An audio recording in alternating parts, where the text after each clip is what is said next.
Saludo y bienvenida a cargo del doctor Miguel Ángel Barrera Núñez, magistrado de la Sala Disciplinaria de Caldas, vicepresidente del Comité Seccional de Género.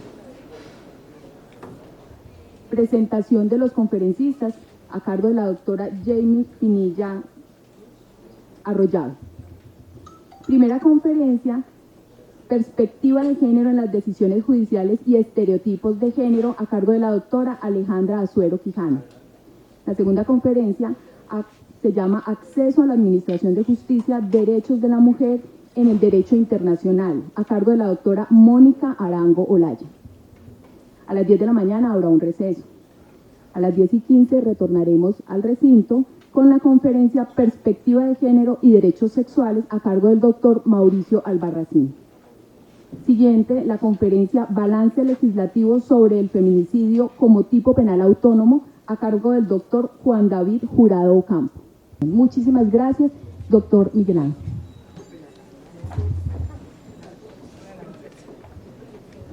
Muy buenos días para todas las personas que han gentilmente atendido el llamado que ha hecho la Comisión de Género de Caldas en un día que tiene unos coincidencia muy feliz, que es que a nivel nacional se están celebrando marchas en todas las ciudades en protesta por la muerte de líderes sociales, y justamente el mensaje que quiere dejar hoy de entrada el Comité Seccional es de que Colombia necesita menos polarización y más acción, de que Colombia necesita menos fanatismos y más inclusión. Dicho esto, el Comité Seccional de Género de Caldas, del que hacen parte la doctora Teresita Jesús Cardona Castro, relatora del Tribunal Superior de Manizales, el doctor Oscar Alonso Giraldo Rodríguez, relator del Tribunal Administrativo de Caldas, el doctor José Fernando Salazar, director ejecutivo seccional administrativo judicial, la doctora Liliana Rocío Ojeda Insuasti, juez octava administrativa, la doctora María Isabel Grisales Gómez, juez cuarta administrativa de circuito, la doctora Alessandra Hurtado, juez quinta civil municipal, la doctora Eliana María Toro Duque, juez primera civil de circuito, el doctor Edwin Barón Vivas, Tribunal Contencioso Administrativo, la doctora Soraya Mosquera Motoa, Tribunal Superior de Manizales, Sala Civil Familia, la doctora Gloria Hija Castaño Duque, Tribunal Superior de Manizales, Sala Penal, la doctora Floricaris Díaz Buitrago, presidenta actual de la comisión, y quien les habla, les damos la cordial bienvenida, desde ya nuestros agradecimientos para las entidades que se vincularon a este evento y que han hecho posible su realización y tener la calidad de panelistas y conferencistas que nos acompañan en el día de hoy, sobre los cuales la doctora Jamie ya nos va a hablar. A la Dirección Ejecutiva de Administración Judicial, al Colegio de Jueces y Fiscales de Caldas, a la Universidad de Manizales, a la Alcaldía de Manizales y particularmente a la Secretaría de las Mujeres y Equidad de Género de Manizales.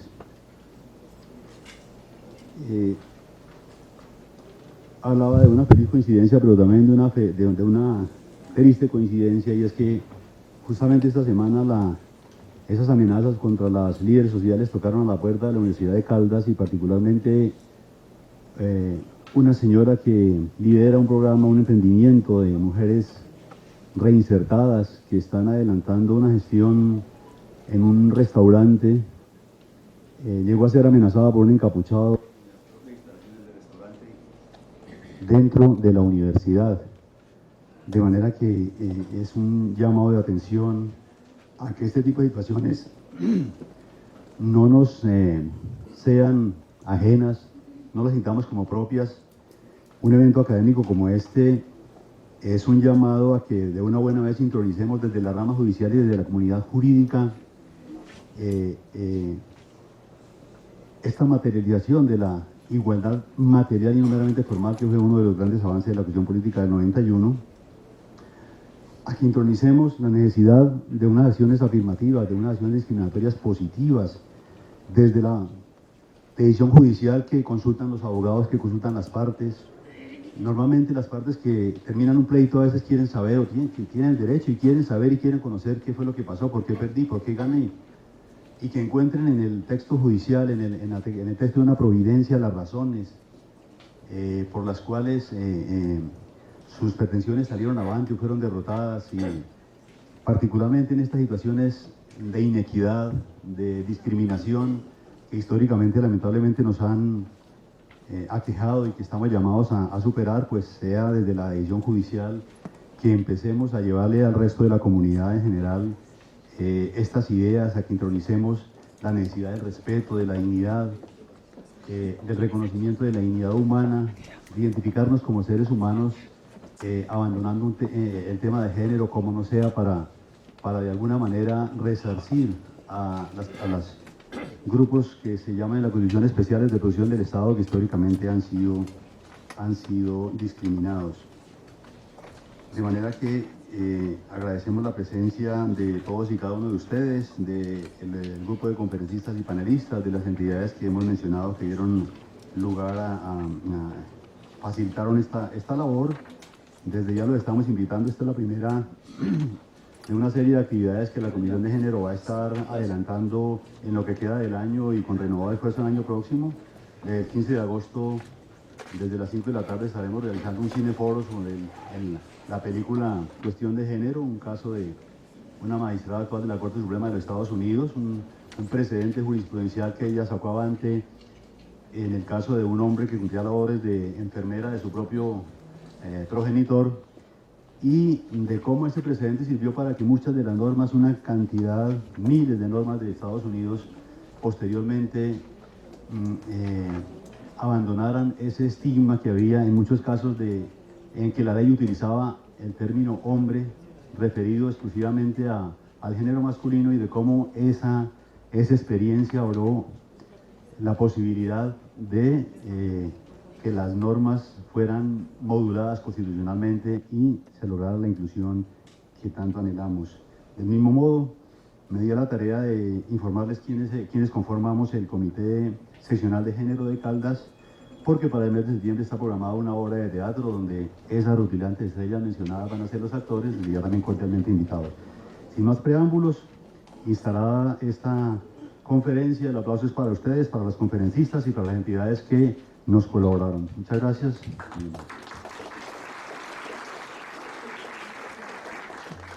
Doctor Eyei.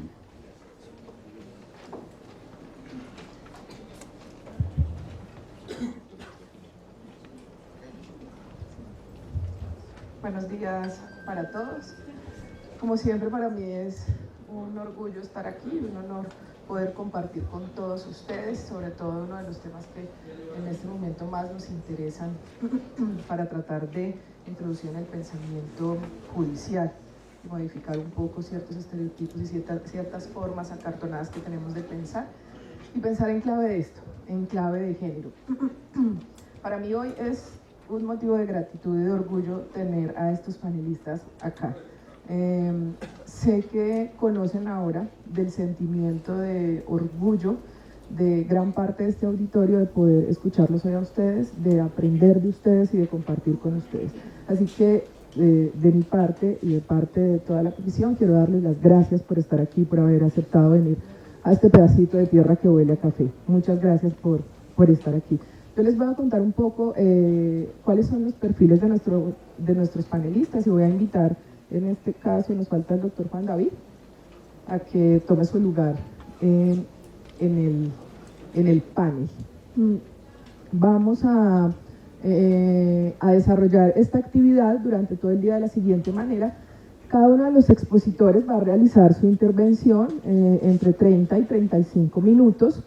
Terminada la intervención de cada uno de ellos van a estar dispuestos a resolver sus preguntas. La idea es hacer una interacción. Sabemos que este tema para muchos puede ser un tema controversial, desconocido o que inquieta. Por esta razón, quiero que los tengan con libertad allí para hacer todas las preguntas que vengan a ustedes después de cada una de esas intervenciones, y logremos así hacer una interacción dialogada de esta temática a efectos de que se introduzca mayormente en el pensamiento, en la conformación de las sentencias. Luego de esto, cada uno va a intervenir, los cuatro van a intervenir. A las 2 de la tarde vamos a hacer la resolución de varios casos previamente propuestos, se los vamos a repartir a ustedes, van a tener entre 10 y 15 minutos para estudiarlos. Nos vamos a dividir, vamos a intentar que sea dentro del auditorio, y cada uno de los panelistas va a estar con uno de los grupos, escuchando cuál sería la forma en la que ustedes presentarían a modo de sentencia la resolución de los casos que les vamos a proponer.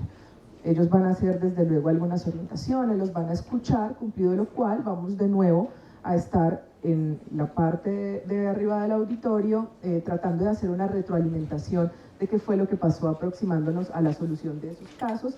Les pediría que escucharlos desde luego es importantísimo, vamos a escuchar los contenidos dogmáticos internacionales que fundan este tipo de temas, pero una de las actividades vitales son los análisis de los casos. Ahí es donde vamos a entender si la teoría logra romper o no el paradigma que tenemos en este momento fijado para resolver ciertos casos. Y finalmente, de lograr que el tiempo nos lo permita, voy a presentarles las líneas de la Corte con relación a la perspectiva de género, lo cual nos va a permitir identificar que esta teoría que vamos a oír, que los contenidos dogmáticos e internacionales no solo son retórica y que tampoco son un embeleco, que se trata de contenidos reales que hacen parte de la construcción constitucional actual de la solución de casos que ha aplicado además la Corte Constitucional con bastante rigurosidad y sigilo, a efectos de lograr que esa perspectiva de género esté demarcada en las sentencias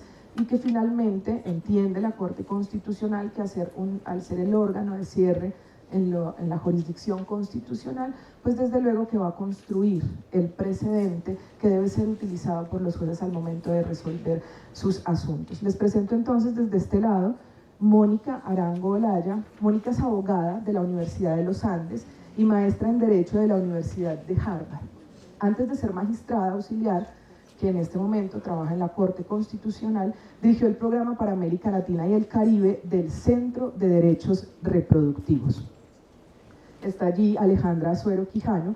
Ella es doctora en Derecho de la Universidad de Harvard y candidata al doctorado en Antropología de la Universidad de Chicago. Es además especialista en Derecho Penal Internacional y como parte de su agenda de investigación ha analizado la violencia de género en el conflicto armado colombiano y adicionalmente ha sido consultora para One Woman y OIM en temas de género y administración de justicia.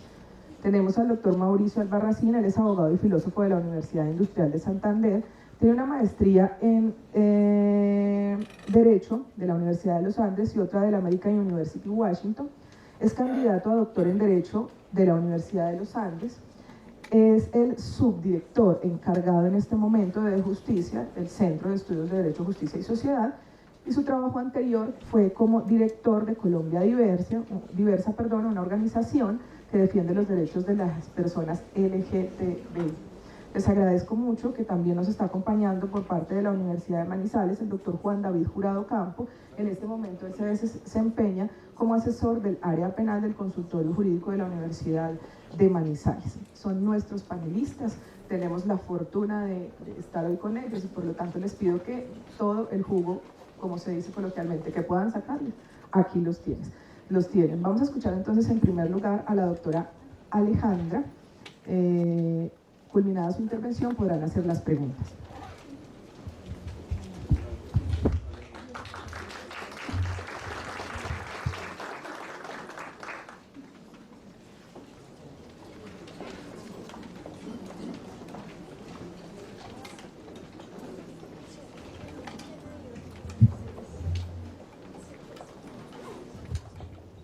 Buenos días.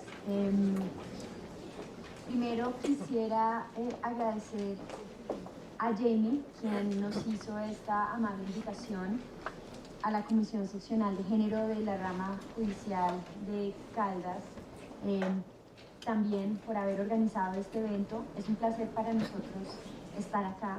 Para mí personalmente es un enorme gusto poder conversar con ustedes hoy.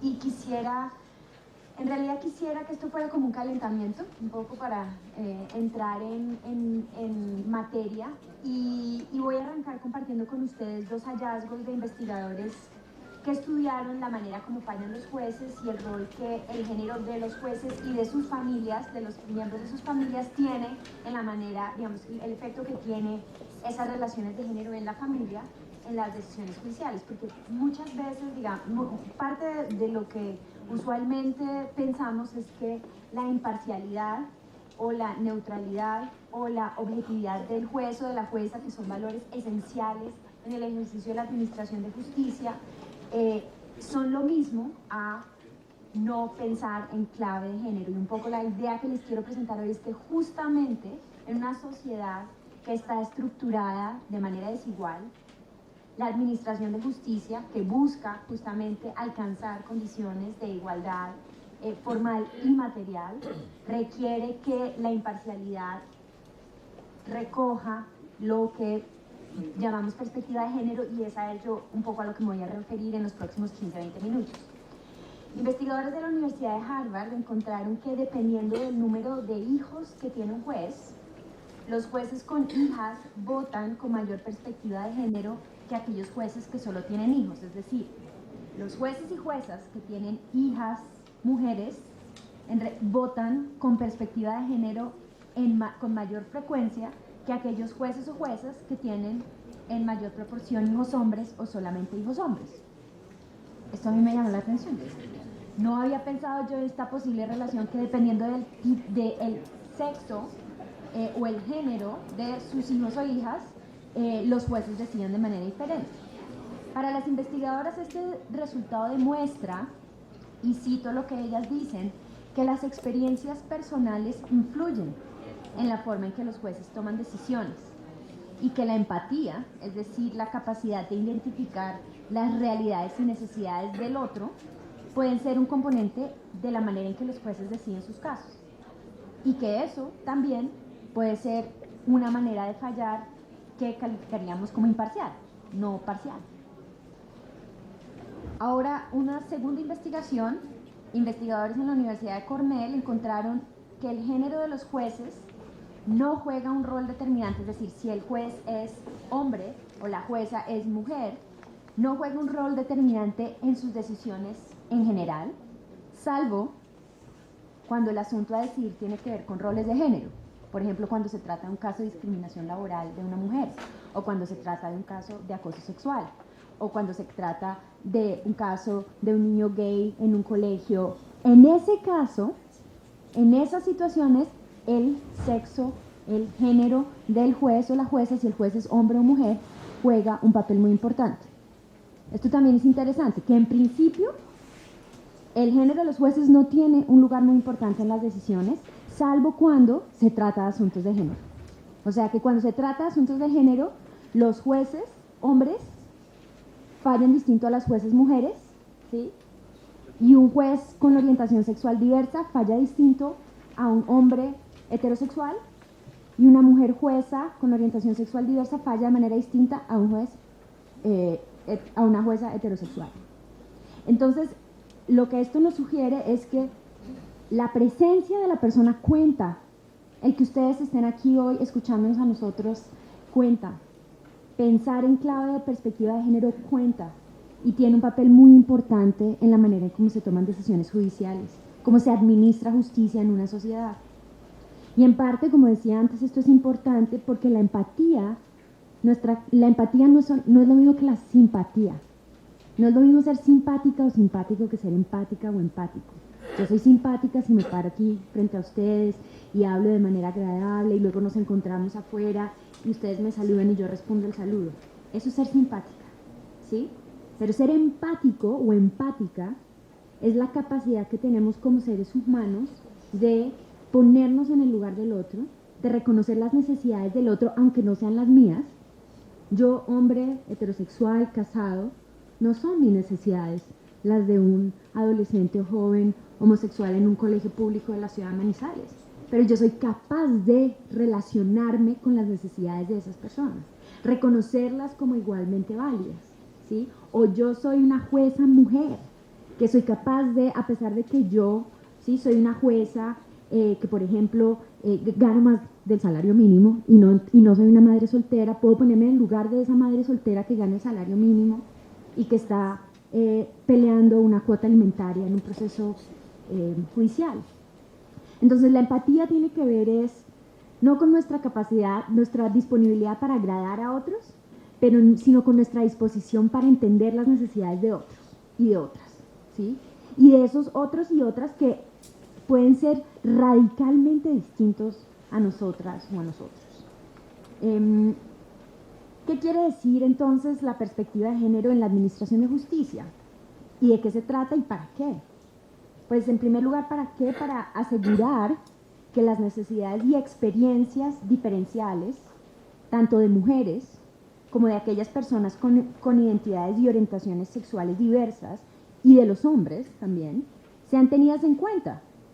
Y es necesario que la perspectiva de género sea incluida de manera transversal en todas las políticas y programas del sistema judicial, y esto es una obligación, como dice Jamie, que me gusta su uso de esta palabra, esto no es un embeleco, esto es una obligación del Estado colombiano. El Estado colombiano, su constitución, nos compromete a todos con justamente la importancia, el fin de el género y su aplicación, el género como un fin legítimo, la perspectiva de género como un fin legítimo e importantísimo del Estado en la administración de justicia, ¿sí? Entonces, hasta ahí dos ideas. La empatía no es lo mismo que la simpatía. A nosotros no nos tiene que caer bien a alguien para administrar justicia. Eso no tenemos que estar de acuerdo con la persona cuando tomamos decisiones judiciales. Podemos pensar de manera radicalmente distinta que la persona que está en el caso del caso concreto, pero la perspectiva de género sí requiere de un acto de empatía, de reconocimiento del otro. Y ese acto de reconocimiento del otro en la administración de justicia es nada más y nada menos que una obligación constitucional de los jueces y las juezas y de las y los operadores de administración de justicia y de nosotros todos como ciudadanos. Pero digamos que en el caso de las y los jueces, de los operadores de la administración de justicia, esta obligación tiene un carácter importantísimo. Digamos, la responsabilidad es mayor porque el poder que tienen ustedes es mayor. Entonces, ¿qué es la perspectiva de género? La perspectiva de género es una metodología y es una serie de mecanismos que nos permiten identificar, cuestionar y transformar, y mi énfasis está en la palabra transformar, la discriminación, la desigualdad y la exclusión de las mujeres y de aquellas personas con identidades y orientaciones sexuales diversas que se pretende justificar con base en las diferencias biológicas entre hombres y mujeres, ¿sí? Básicamente la idea de que por ser mujer eres X, Y, Z, llenen las casillas, es débil, es sentimental, es, ¿no? Y ya vamos a hablar ahora un poco sobre estos estereotipos, y porque es hombre es X, Y, Z, y porque es una persona transexual es X, Y, Z. Cuando se habla de perspectiva de género, en el caso concreto de la Administración de Justicia, estamos interesados en las acciones concretas que deben emprenderse para actuar de cara a la discriminación, la desigualdad y la exclusión por razones de género, de forma que podamos crear las condiciones de cambio que permitan avanzar en la construcción de una sociedad más igualitaria. Y es que ese es el punto. Hace poco yo me preguntaba, bueno, entonces esto querría decir que si alcanzáramos nuestra sociedad ideal, una sociedad en la que hombres y mujeres son iguales, en las que personas heterosexuales y no heterosexuales son iguales, en esa sociedad no se necesitaría la perspectiva de género. Mi respuesta es sí. En esa sociedad habríamos alcanzado una perspectiva de género y justamente necesitaríamos de una administración de justicia con perspectiva de género para mantener dicha sociedad. Es decir, la igualdad no es posible sin el tipo de acciones que se requiere constantemente para alcanzar la igualdad y para mantenerla, el pensar en clave de género. Es una condición sine qua non, es una condición necesaria. Y lo que les decía antes era, aquí voy a hacer la pregunta, ¿cuántas personas en esta sala tienen hijos? Y por ello me refiero a hijas e hijos. Hay muchas hijas e hijos en esta sala.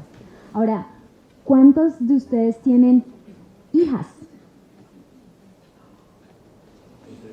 Todas esas manos que se levantaron en la primera y en la segunda ronda son personas que constantemente, ustedes son personas que constantemente, y esto es solo un ejemplo porque son los ejemplos con los que comencé, pero podríamos decir que lo mismo se aplica a todas y todos acá, es que la perspectiva de género es un ejercicio que estamos haciendo constantemente, que ustedes que tienen hijas e hijos están haciendo constantemente. Y lo que estas investigadoras nos están diciendo es que aquellos entre nosotros que tenemos hijas, tenemos una disposición a pensar con perspectiva de género, ya por el solo hecho de tener hijas. Y eso me llama mucho la atención, porque eso en parte, a mi modo de ver, la manera como yo interpreto esto, es que el hecho de estar en una relación con alguien que es usualmente, que tiende a ser sujeto a estereotipos de género, nos hace a nosotros pensar en el rol de padre o madre en clave de perspectiva de género en el trabajo. Es decir, que hay una correlación entre reconocer a esa persona en nuestras relaciones familiares, a reconocer sus necesidades y su diferencia como algo valioso que nos hace decidir de manera más igualitaria en la oficina, en el tribunal, en la institución estatal. Y eso es importante porque básicamente lo que nos demuestra es que podemos practicar la perspectiva de género, si no estaríamos reunidos acá. Si no fuera posible entrenarnos y practicar la perspectiva de género, entonces no tendría razón de ser que nosotros estuviéramos hoy acá. Es justamente porque podemos practicar la transformación también de esas prácticas inconscientes que tenemos y en la asociación que nos han enseñado a hacer históricamente y culturalmente, por ejemplo, entre la idea que las mujeres están más son disponibles sexualmente, que las mujeres quieren tener sexo, que una mujer tiene que decir que no y tiene que decir que no de muchas maneras para que podamos decir que en efecto dijo que no quería tener sexo. Esas son ideas que hemos aprendido y que un poco inconscientemente están en nuestras prácticas todo el tiempo. Y si es posible, de hecho es deseable, de hecho es una obligación constitucional que en la administración de justicia esos estereotipos no sean aplicados. Y a esto me quiero referir ahora entonces a los estereotipos de género. ¿Qué es un estereotipo? Voy a responder la pregunta yo misma, porque sé que no me van a responder ustedes y no los quiero poner contra el paredón. Un estereotipo es una visión generalizada o preconcepción sobre los atributos o características que son o deberían ser poseídos por alguien, o los roles que son o deberían ser desempeñados por miembros de un grupo social particular. Y la realidad es que todos estamos expuestos a los estereotipos que prevalecen en nuestra sociedad, y estos a su vez pueden influir en nuestras percepciones. Los estereotipos no son solo de género, pueden relacionarse con la edad, el origen étnico, la discapacidad u otras presunciones. ¿Sí? Hay estereotipos de orden racial, hay estereotipos de orden étnico, nacional. Solamente pensar hoy en día en los estereotipos que hay en relación con la población migrante venezolana en Colombia o en la ciudad de Manizales. ¿Sí? Ahora, los estereotipos de género, que son la razón por la que estamos hoy acá, son ideas preconcebidas en las que a los hombres y a las mujeres se les asignan características y roles arbitrariamente determinados y limitados por su sexo. Arbitrariamente porque no corresponden a la realidad. Les voy a poner un ejemplo de mi vida personal. Cuando yo me mudé a vivir fuera del país para hacer mis estudios, compré muebles nuevos y tenía que armar los muebles. Y me compré un taladro. Pero era el primer taladro que yo me había comprado en mi vida. Entonces llamé a mi papá, que es la persona que conozco que sabe de taladros. No es la única persona que sabe de taladros, pero es la que yo conozco que sabe de taladros. Y lo llamé por el teléfono y le pregunté: papá, me compré un taladro, voy a armar mis muebles, o me voy a comprar un taladro y voy a armar mis muebles, ¿qué taladro me recomiendas? Estoy escogiendo entre A y B. Y mi papá me dijo: y esta es su hija, que está estudiando fuera del país, que vive sola antes de irse a vivir al país durante varios años, que ha armado muebles antes y desarmado muebles, que es absolutamente autónoma económicamente. Y mi papá me pregunta: ¿tú sí estás segura que puedes usar un taladro? Yo todavía le recuerdo este comentario. Cuando va a mi casa y se sienta en la silla, le digo: papá, cuidado, porque esa silla la armé yo y yo no estoy segura si sé usar un taladro. Eso es un estereotipo de género, la idea de que las mujeres no sabemos utilizar una herramienta de construcción.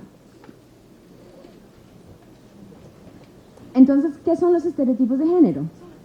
Son construcciones sociales en la cabeza de mi papá, que él aprendió que las mujeres hacían unas cosas y los hombres otras, por ejemplo. Son construcciones sociales y culturales de mujeres y hombres debido a sus diferentes funciones físicas, biológicas, sexuales y sociales. Ahora, esto tiene que ver con los roles que le damos y el estatus que tienen tradicionalmente las mujeres y los hombres en la sociedad. Si no tuviéramos una sociedad desigual, no habría estereotipos.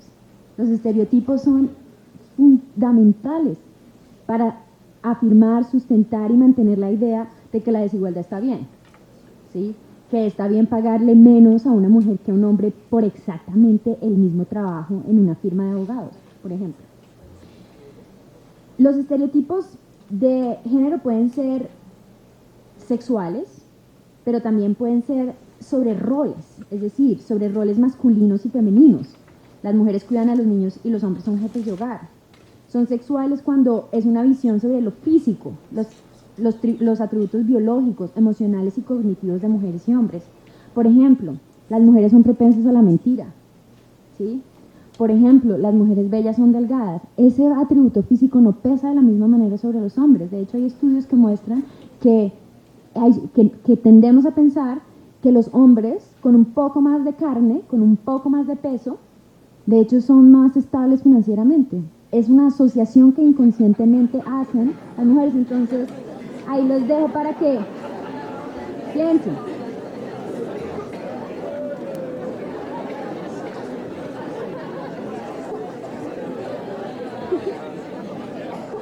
Yo sabía que ese les iba a gustar.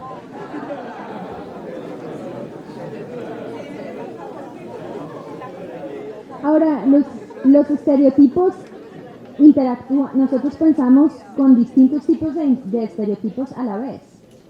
Entonces, distintos tipos de estereotipos de género también se superponen y resultan en lo que llamamos formas interseccionales de discriminación, ¿sí? Entonces, por ejemplo, la opinión de las mujeres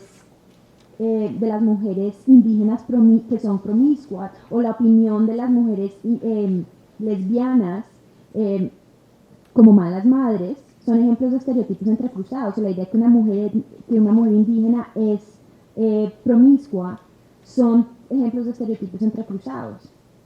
Los estereotipos sobre las mujeres con discapacidad pueden impedirles acceder a la justicia cuando se han violado sus derechos, porque asumimos que por ejemplo, asumimos que las mujeres con discapacidades mentales se les puede negar el acceso a la justicia bajo la presunción de que no son testigos competentes o creíbles.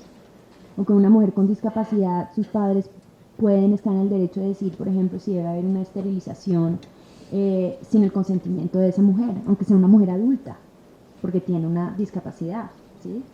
Es decir, que usualmente estos casos no nos vienen fáciles. No es que venga la persona con un letrero que dice aquí estereotipo y entonces nosotros sabemos perfectamente y decimos, no, allá no me voy a meter. No, sino son casos que vienen y nosotros pensamos, no, pues tiene mucho sentido que los papás de esta joven de 18 años puedan decidir por ella porque. Y hay razones que nos han sido transmitidas de generación en generación. Entonces, esto no siempre viene, digamos, en un paquete que se anuncia como estereotipo, sino que es justamente el entrenarnos en pensar en clave de identificar esos estereotipos y decir, acabo de tener esa idea, el estereotipo acaba de pasar por enfrente mío y la pregunta es si yo actúo de acuerdo con el estereotipo o no, porque esa es la diferencia. Hay una diferencia importante entre un estereotipo de género y la práctica de los estereotipos de género, o sea, lo que llamamos las prácticas estereotipantes, las prácticas que estereotipan, ¿sí? Porque aquí este no es un debate que es puramente un debate moral. Si yo viniera a decirle a ustedes es que, señoras y señores, ustedes tienen que pensar diferente, y yo quisiera convencerlos de pensar diferente, no, de lo que quiero convencerlos es de que actuemos diferente. Ustedes pueden pensar lo que quieran, de hecho, es muy probable que lo que pensemos, ¿sí? No es lo más importante, no es aquello que se tiene que transformar. Lo que se tiene que transformar es si actuamos o no de acuerdo con lo que pensamos. O si reconocemos que la manera como pensamos es producto de un estereotipo y decimos, alto, yo no voy a decir ese caso de esa joven de 18 años con discapacidad de acuerdo al estereotipo sobre las personas con discapacidad y de acuerdo al estereotipo sobre los roles de las mujeres cuando están no casadas, sino que yo voy a decidir ese caso de acuerdo a una visión que tengo sobre lo justo y sobre las posibilidades y sobre, de hecho, cuál debe ser la libertad de esa mujer de escoger su vida, así a mí me parezca difícil de imaginar que una mujer con discapacidad tenga y pueda tener acceso a una vida sexual y reproductiva liberadora y feliz.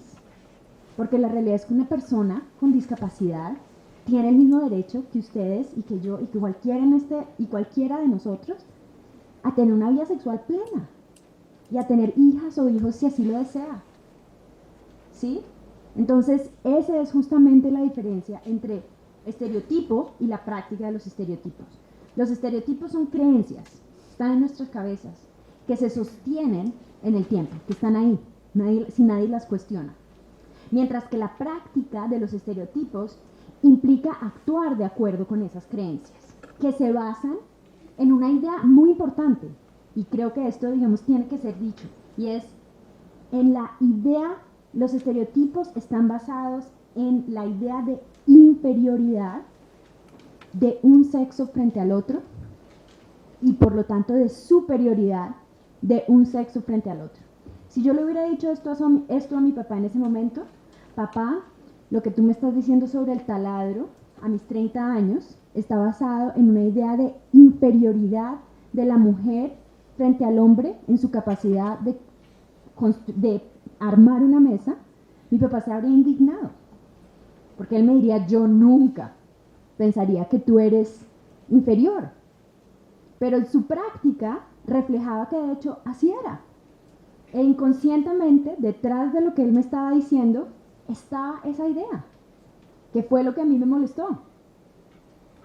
Afortunadamente, yo tengo muy claro quién soy, qué puedo hacer y no puedo hacer, y les digo, me compré ese taladro feliz y armé todos mis muebles con la mayor dicha de poder demostrarle a mi papá que él estaba equivocado. ¿Sí?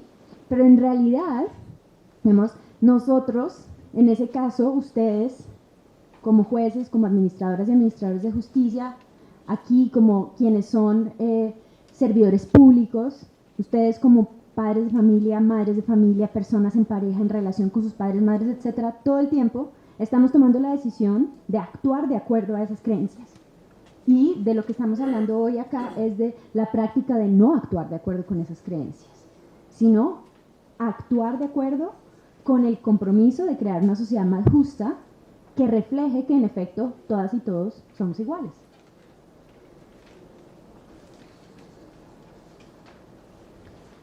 Quisiera entonces terminar con un par de ideas sobre la manera como impactan los estereotipos de género la labor de las y los jueces. Porque podemos hablar, yo les puedo poner ejemplos de mi vida personal. Este no es uno, el que les conté del taladro es uno más bien chistoso, no particularmente doloroso, pero creo que los estereotipos de género y la manera como impactan la labor de las y los jueces a la vida de las personas, de las y los colombianos, es muchísimo más trascendental que el ejemplo que yo acabo de dar acá. Los estereotipos en la administración de justicia definen la posibilidad del acceso mismo a la justicia de las personas, la distribución de derechos, el reconocimiento y la distribución de derechos, de cargas y responsabilidades en la sociedad. Por ejemplo, también definen que un padre que quiera compartir la patria potestad y las responsabilidades de madre y de padre que su hija o su hijo requieren, no sea considerado con las mismas capacidades de cuidar a su hija e hijo. Así la madre no está en condición de cuidarla. Porque los estereotipos de género también tienen un impacto sobre los hombres. De hecho, definen lo que un hombre puede o no puede hacer. Que un hombre pueda o no pueda llorar cuando está triste, o que pueda o no pueda expresar cierto tipo de emociones. Privilegia que se puedan expresar algunas, como la rabia, por ejemplo. Pero los estereotipos de género definen la vida de todos. El caso es que en la administración de justicia, este tipo de estereotipos y el actuar de acuerdo con estereotipos de género tiene impactos, podríamos decir que de vida a muerte, como algunos de los casos que discutiremos hoy lo demuestran, en la vida de las personas. Entonces los dejo volviendo a donde comenzamos el día de hoy, cuando conversaba yo con ustedes y les decía que, como dice Jamie, no se trata de un embeleco. La práctica de la perspectiva de género en la administración de justicia, como ya muchas y muchos de ustedes sabrán, es el resultado de compromisos constitucionales colombianos, es decir, nuestra Constitución así lo exige, en parte porque al menos 2 tratados internacionales de derechos humanos de los que Colombia es parte, y como lo va a mencionar ahora Mónica, contienen obligaciones expresas con respecto a los estereotipos y prácticas estereotipantes. Es decir, en Colombia hay un compromiso de orden constitucional por vía de estos tratados a erradicar las prácticas que estereotipan en la administración de justicia. Esas convenciones son la CEDAW y la Convención sobre los Derechos de las Personas con Discapacidad. Estas son al menos dos. Aquí termino. Esta obligación de la que están hablando estas dos convenciones, en lo que se traduce es que en últimas, la perspectiva de género es una obligación de todos quienes actúan dentro del sistema de administración de justicia. No es una responsabilidad de las mujeres solamente. Es decir, mi sueño es una comisión de género, una comisión seccional de género de la rama judicial de Caldas, llena de hombres comprometidos con la administración de justicia en clave de género. ¿Sí? Es tarea de todos y de todas lograr que esto sea posible. No es una tarea fácil, es una tarea incómoda. Si ustedes están sentados en sus sillas hoy diciendo, uy, esto que esta persona acá está, lo que Alejandra está diciendo me hace sentir incómoda, los y las felicito. Esto no nos va a hacer sentir cómodos todo el tiempo. Es difícil, es incómodo, no es fácil. Es tarea de todos los días, nunca se acaba. Pero les digo, yo creo que se vuelve más fácil cuando reconocemos que de esa posibilidad de nosotras ponernos en lugares de incomodidad, de reconocer que tenemos privilegios por ser mujeres heterosexuales frente a mujeres que no lo son, por ser hombres frente a las mujeres, por ser mujeres que tienen un trabajo frente a mujeres que no lo tienen, o por ser mujeres colombianas u hombres colombianos en relación con los venezolanos. Cuando reconocemos, nos podemos reconocer en toda la complejidad de nuestra posición, también empezamos a poder reconocer al otro en toda la complejidad de su posición y en su radical diferencia. Y yo creo que en esa posibilidad, en ese ejercicio, radica en esa misma tarea de todos los días la posibilidad de una sociedad más justa para todos. Entonces, si se están sintiendo incómodos, está bien, es parte del programa. No se preocupen, estamos con ustedes en ese proceso. Espero que el día de hoy sea un día que disfruten también en alguna medida, para eso estamos, y quedo a su disposición para cualquier pregunta que quieran hacer. Muchísimas gracias.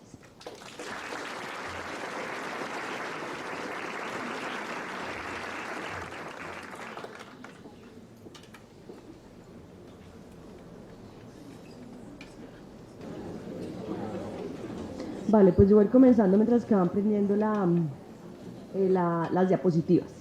Yo de nuevo quiero dar las gracias al Comité Seccional de Género de Caldas, porque realmente, como lo han dicho todos, es un verdadero placer estar acá y compartir el día de hoy con ustedes. Mi presentación se va a enfocar en una parte de la perspectiva de género en las decisiones judiciales, y quiere partir de la idea y de la pregunta, para que todos compartamos la pregunta o tengamos la idea de qué significa el acceso a la justicia para las mujeres. Para mí, indefectiblemente, esa pregunta significa que nosotros comencemos a pensar si las mujeres tienen un daño particular o los daños de las mujeres son particulares a ellas. ¿Qué significan los daños para las mujeres? Lo anterior en un contexto. Si hablamos de derechos humanos, si hablamos de derechos fundamentales, y la pretensión de los derechos humanos y de los derechos fundamentales es que son universales.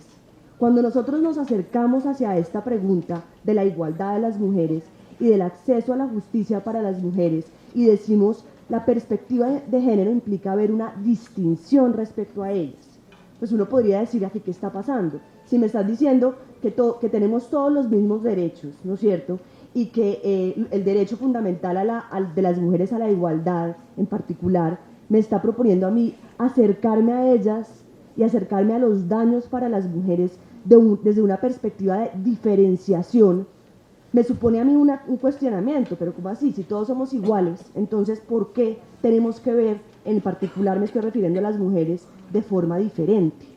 Y yo creo que esa es la reflexión que la cláusula de igualdad nos lleva a todos nosotros a tener.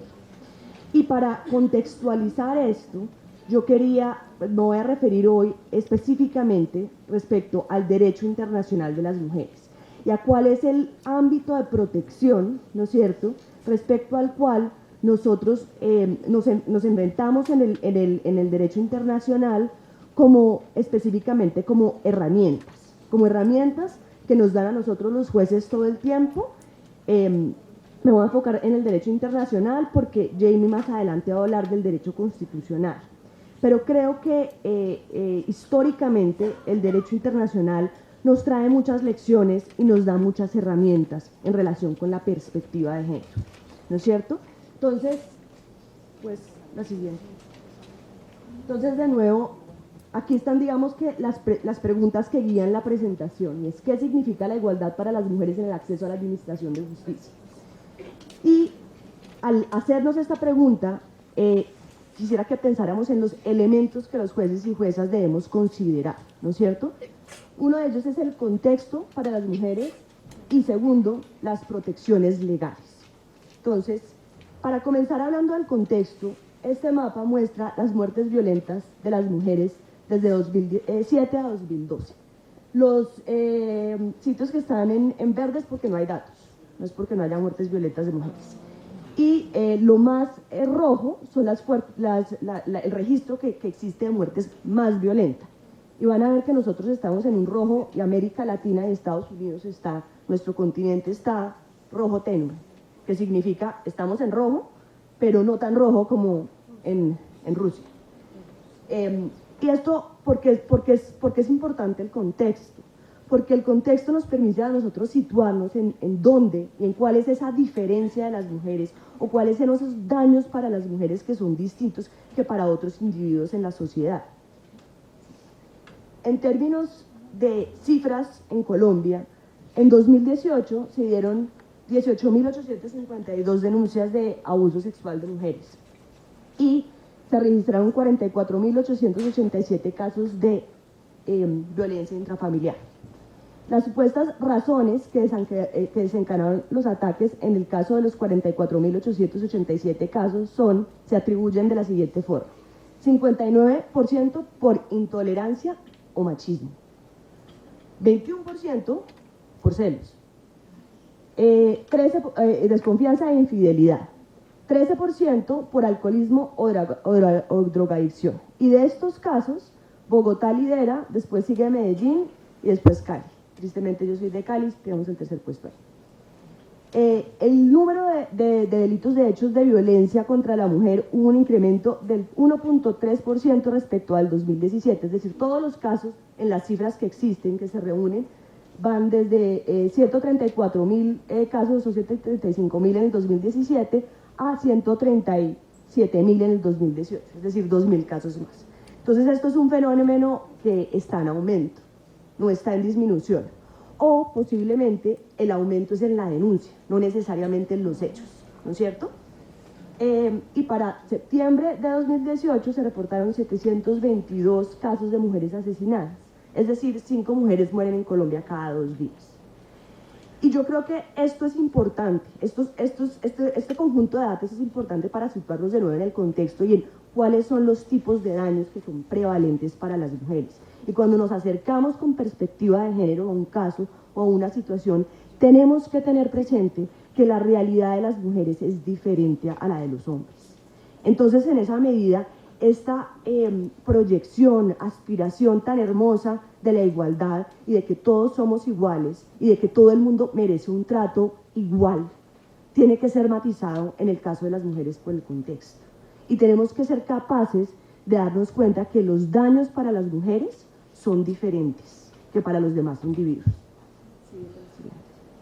Entonces, desde el punto de vista histórico, yo quiero como darles a ustedes una perspectiva de hoy en día, es decir, hace más o menos 30 años, comienza una interacción entre el mundo del derecho internacional y el movimiento de mujeres, donde de hecho el movimiento de mujeres de América Latina jugó un rol importantísimo. En 1993 se dio la Conferencia de Derechos Humanos de Viena, que ha sido una de las conferencias de derechos humanos más importantes en la historia. Y lo fue precisamente porque en ese momento se comienza a impulsar la idea de que los derechos de las mujeres son derechos humanos. Y desde 1991 el movimiento de mujeres comienza a impulsar una petición, esto es 1991, pre-internet, donde logran 500.000 firmas de diferentes mujeres para que esta conferencia de Viena tuviera al centro de su temática, sobre todo la violencia contra las mujeres, y que se comenzara a ver que la violencia contra las mujeres es un tema de derechos humanos. Esto a nosotros ahorita nos parece normal, completamente y absolutamente normal. O sea, hoy en día inclusive pensamos, pero ¿cómo no iban a pensar de esa manera? ¿No es cierto? Pero hace 30 años eso no era así. Y la violencia contra las mujeres se veía, se aproximaba como un lugar donde estaba en privado, porque en general sucede en la casa y en privado, y que el Estado, digamos, no podía introducirse en ese ámbito. Y yo creo que es importante tener como una perspectiva acerca de, a partir de ese momento de los años 90, cómo comienzan a surgir una cantidad de protecciones legales y de instrumentos que son obligaciones, hoy en día, como decía Alejandra, pero además que nos dan el contexto y nos dan herramientas para poder acercarnos a los casos de diferentes maneras. Entonces, en este ámbito de las protecciones legales en el derecho internacional, aparece, como les decía, la conferencia de Viena, donde lo que se logra al final es una declaración constitutiva que dice que los derechos humanos de la mujer y la niña son parte inalienable e integrante, indivisible de los derechos universales. Y eso es una ganancia hacia el derecho, hacia la realización del derecho a la igualdad en el mundo del derecho internacional, que termina permeando en el derecho nacional y en el derecho constitucional de manera significativa. Después de eso se dan dos conferencias, la conferencia de Cairo del 94 y de Beijing de 1995, en donde en el centro de esas conferencias internacionales que generan documentos de consenso, se dice que los derechos sexuales y los derechos reproductivos también son derechos humanos. Y este también en los años 90 es un hito. Hoy en día en Colombia, en el derecho constitucional, de esto hablará más adelante la doctora Jamie, estamos comenzando a integrar, y hoy en día se reconocen los derechos sexuales y reproductivos como derechos fundamentales. Pero por no existir en la Constitución, por ser un derecho innominado, existió muchísima reticencia a considerar que esto era de esa manera. No obstante, hoy no existe ninguna duda que son derechos fundamentales y que están reconocidos en nuestra jurisprudencia. Sigamos. En términos de protección legal, a raíz de esta visión de la idea de la violencia contra las mujeres y que la violencia contra las mujeres era una cuestión de derechos fundamentales, comienzan a surgir distintos instrumentos. La Declaración de la Eliminación de la Violencia contra la Mujer de Naciones Unidas de 1993, que es también histórica. La Recomendación General número 19 del Comité de la CEDAW. Surge la Relatoría Especial de la Violencia contra la Mujer, sus causas y sus consecuencias de Naciones Unidas en 1994. El Estatuto de Roma. El Estatuto de Roma habla de embarazo forzado, esterilización forzada y cualquier otra forma de violencia sexual con una gravedad comparable en contextos de conflicto a crímenes de lesa humanidad.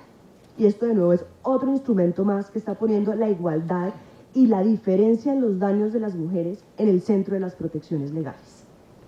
Finalmente, en 1999 aparece el protocolo facultativo de la CEDAW, la Comisión para la Eliminación de toda la discriminación de las mujeres de la que les hablaba Alejandra. Este instrumento es un instrumento en el derecho internacional de los años 70. No obstante, en 1999 es radicalmente importante que por fin exista un comité donde si la justicia no funciona en el país, se puedan llevar casos y que se haga exigible y exista un mecanismo específico de cuentas en el mundo del derecho internacional, así sea un organismo cuasi judicial que tenga un valor interpretativo, auxiliar en cuanto a sus decisiones, pero que esté viendo cuáles son los daños para las mujeres desde el punto de vista de la discriminación y que se puedan llevar casos. Eso significa un cambio importante respecto a qué significan los daños. Y la resolución 1325 del 2000 del Consejo de Naciones Unidas, que también habla sobre violencia contra las mujeres y seguridad. El último de estos cambios en las protecciones legales ha sido el delito del feminicidio. Y yo sé que más adelante el doctor se va a referir se va a expandir sobre ese tema y yo no me voy a detener mucho en ello. pero sí me parece que es importante ver cómo en el año 2012, más o menos, o a raíz sobre todo de un caso del que voy a hablar ahorita, el caso Campo, el Gobernador y la realidad en México y en Guatemala, respecto a las muertes violentas de las mujeres, los movimientos sociales surgen, el movimiento social de mujeres empuja la construcción de un delito penal autónomo que entienda que el contexto en el cual las mujeres son asesinadas es importante. Digamos que ahí hay muchos acercamientos desde el derecho penal que generan críticas acerca de esto, que yo creo que no es lo importante destacar en este momento. Pero sí creo que este cambio normativo ha generado, por lo menos a nivel de la administración de justicia, una idea que cuando uno le dice un feminicidio, uno ya más o menos tiene claro o se imagina inmediatamente que eso tiene que ver o con la pareja de una mujer que la mató o con temas de violencia intrafamiliar. O sea, hay un contexto a uno que le surge y uno dice, cuando se trata de feminicidio, o por lo menos de lo que llaman feminicidio, hay un tema o de violencia sexual incluido en esto, o de contexto en relación a cómo se ve a la mujer y cómo se trata a la mujer. Y la violencia, el feminicidio, perdón, ha tenido diferentes acercamientos, como feminicidios directos e indirectos. El indirecto inclusive es, por ejemplo, se ha visto que el Estado puede tener un rol en el feminicidio cuando tiene políticas, por ejemplo, inadecuadas respecto a la mortalidad materna, ¿no? Y eso yo creo que nos empuja a nosotros a pensar de manera diferente el contexto de la violencia contra las mujeres, de las muertes de las mujeres y de nuevo de los daños de las mujeres. Sí, ahí es lo que le dije.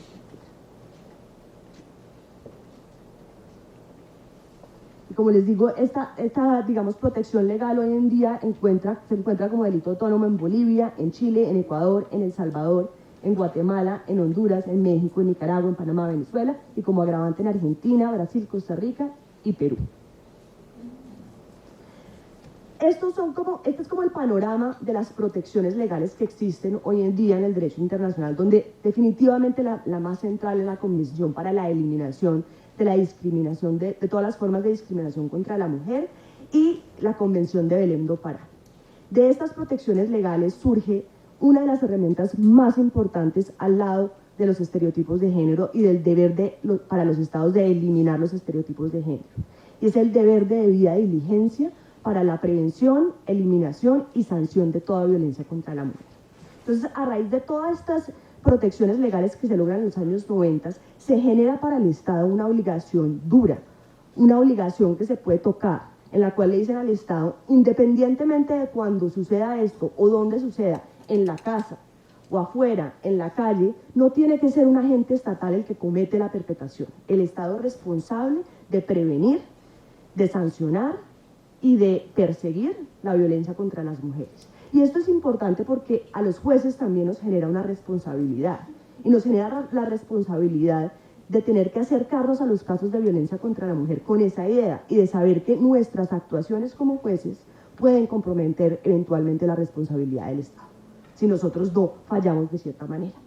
Y aquí quiero traer, digamos que, un quiebre, más o menos en el año 2000. Los años 90 son años de protecciones legales en el derecho internacional, pero a partir de los años 2000, 2001, 2007, 2009, es el año del litigio, los años o la década del litigio, en donde, si bien existen una cantidad de protecciones internacionales, no existía una caracterización de esos daños para las mujeres, ni mecanismos de rendición de cuentas.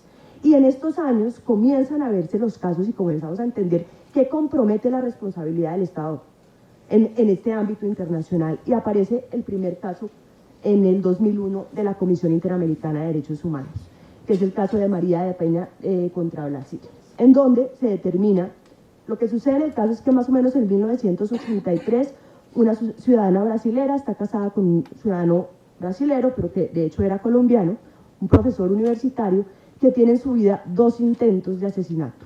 Le dispara por celos en la espalda una noche y la deja en 1983 cuadraplégica. Y más adelante trata de electrocutarla cuando se está bañando, la señora.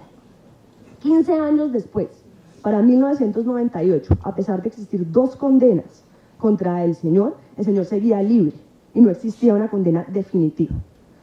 En este caso, se acude al sistema internacional, se va a la Comisión Interamericana de Derechos Humanos Y ahí lo que se dice es, el Estado incumplió el deber de debida diligencia. El Estado tenía, y el sistema judicial tenía el deber de otorgarle a esta señora un remedio judicial efectivo. Y es la primera vez que se utiliza este artículo 4 de la Convención de Belén do Pará, como justiciable en el sistema interamericano. Y se dice, usted, Estado de Brasil, tenía la responsabilidad de haber prevenido esta situación. Y eso sí genera un cambio en el derecho internacional y un cambio en la perspectiva de qué es justiciable y cuáles son las obligaciones que nosotros tenemos. Esto sucede en el 2001. En el 2007 salen dos casos que son determinantes también para entender esta herramienta de la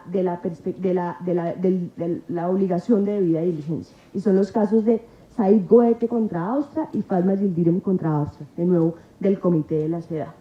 El primero de los casos es un caso de una señora de ascendencia turca que vive en Austria y que es asesinada delante de sus dos hijas por su pareja. Ella durante muchas oportunidades sufre violencia contra ella, amenazas. El señor, a pesar de esto, a pesar de las amenazas de haber ido a la fiscalía, ella, de haberlo denunciado, de haberse cambiado de casa, de una serie, digamos, de medidas, nunca recibió la protección adecuada del Estado.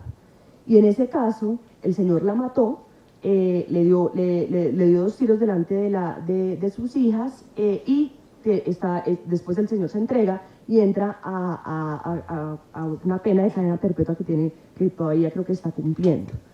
Este caso es importante en el Comité de la CEDAW porque ahí es donde se dice, mire, todo el aparato judicial, la fiscalía, entonces tenían el deber de ella de protegerla. Ella fue innumerables veces al sistema de justicia a decir, oiga, me van a matar, oiga, me van a matar. Y nunca recibió la ayuda adecuada. Y en el caso de Fatma sucede algo similar.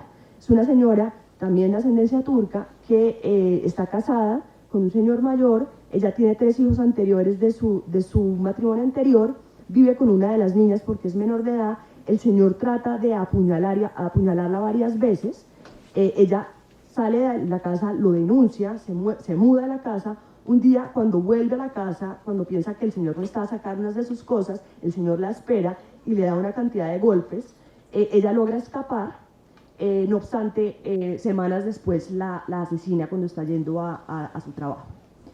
De nuevo en este caso, las instancias judiciales no la protegieron a ella, el caso nunca fue fallado después de muchísimos años y el Comité de la CEDAW dice, de nuevo aquí se incumplió el deber de debida diligencia respecto a los derechos que tenía la señora. Entonces yo creo que estos casos son ilustrativos de cómo el sistema judicial también se vuelve responsable de esos daños que suceden a las mujeres. Los otros 2 casos que les quería presentar son los casos de estereotipos de género.